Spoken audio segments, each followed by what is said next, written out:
In a helicopter. We begin this morning, friends, with the not-so-subtle distinction between what is real and what big media companies that often make money exploiting their audiences want you to think is real.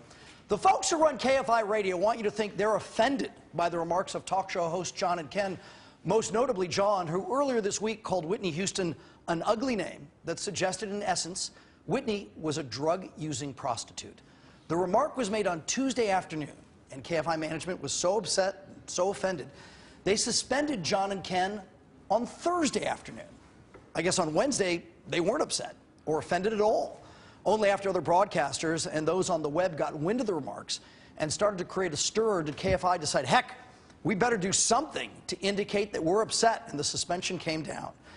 I don't pretend our hands are entirely clean. We do a lot here that we're proud of, and we do a lot here that is at best inelegant. Too many examples to mention, including when they're not suspended by KFI. John and Ken are a featured part of our nightly 6 p.m. news. And I've made my feelings about John and Ken very clear. They're extremely successful, they're very popular, and they are, in my view, fakes. Posers, provocateurs, who will say anything and do anything to whip up anger, to portend outrage, and to get and keep listeners and to make money. And in my view, none of what they do is really about the public good or changing the political climate, and all of it is about money. And that's why calling Whitney Houston a prostitute who uses drugs a mere 3 days after she died doesn't get John and Ken fired.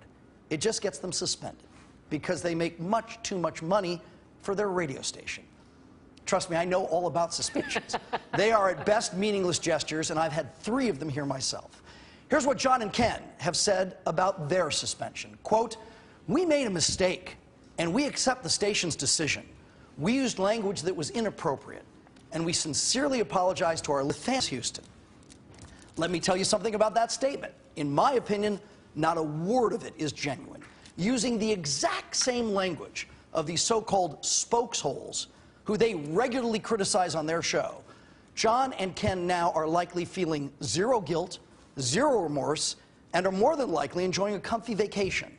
The only part of this whole shameful charade that is true is that John and Ken will be back on the air on February 27th, and the cash register at KFI will start ringing again.